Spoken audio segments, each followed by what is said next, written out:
name is Delaney Sieber, and I am a research intern at Old North Illuminated. I am also an Old North Church educator. In my role as an educator, I interact with visitors from all over the world. I am standing in a building that the church calls the Parish House. This is a 3-story brick townhouse that sits next to the church and includes a kitchen and meeting rooms. Our visitors often ask me what this building is and how the church uses it. Interestingly, this building has been used by Christ Church in the city of Boston, the official name for Old North Church, since at least the early 1900s. It was primarily used by church members as a community space and boarding house starting in 1915. However, records from church groups active in the early 1900s suggest the house was not as welcoming as it appeared to be. Come along with me as we explore the hidden history of this seemingly nondescript building. In 1915, a group of women at Christ Church in the city of Boston formed a group to further the church's mission and welcome congregants. They called themselves the Women's Guild of Christ Church and held their regular meetings here in the Parish House. For most of the guild's existence, they used the Parish House as a reception area to serve donuts and coffee after the church services. In 1919, the guild formed a special house committee to administer the Parish House, which they called the House on the Side of the Road. The house on the side of the road was a boarding house for social workers in the North End and a reception area for visitors to the church. The committee also appointed a live-in resident to help run events at the house and care for it. During this time, tourism to Old North became highly publicized thanks to the work of the Women's Guild. The Parish House served as a small museum of various historical items related to Old North, including Paul Revere ephemera that depicted his midnight ride.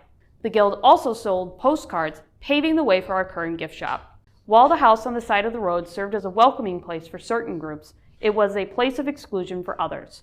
Often, the Women's Guild rented out the house to groups who asked to use it for meetings.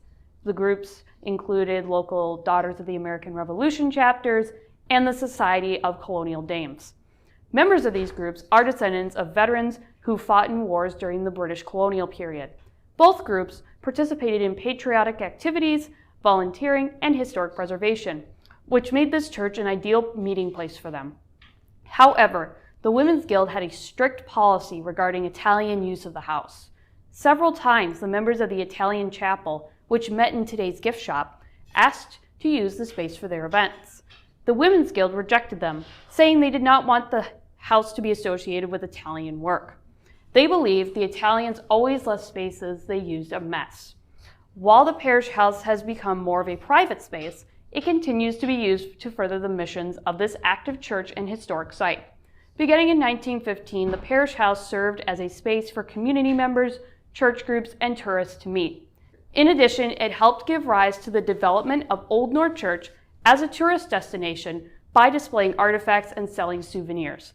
However, we cannot forget that the Parish House is a paradoxical space. The Women's Guild extended a warm welcome to patriotic groups like the Daughters of the American Revolution and the Society of Colonial Dames, while excluding their Italian neighbors. Today, the church continues to use the Parish House for church administration, the work of the historic site, hosting worshipers after church, and other special events. In addition, the people who work in the Parish House are researching the untold stories of Christ Church that will allow visitors and congregants to reconsider the church's place in United States history and its influence on the North End community. Thank you for joining me on this tour of Christ Church Parish House, and we hope to see you in person soon.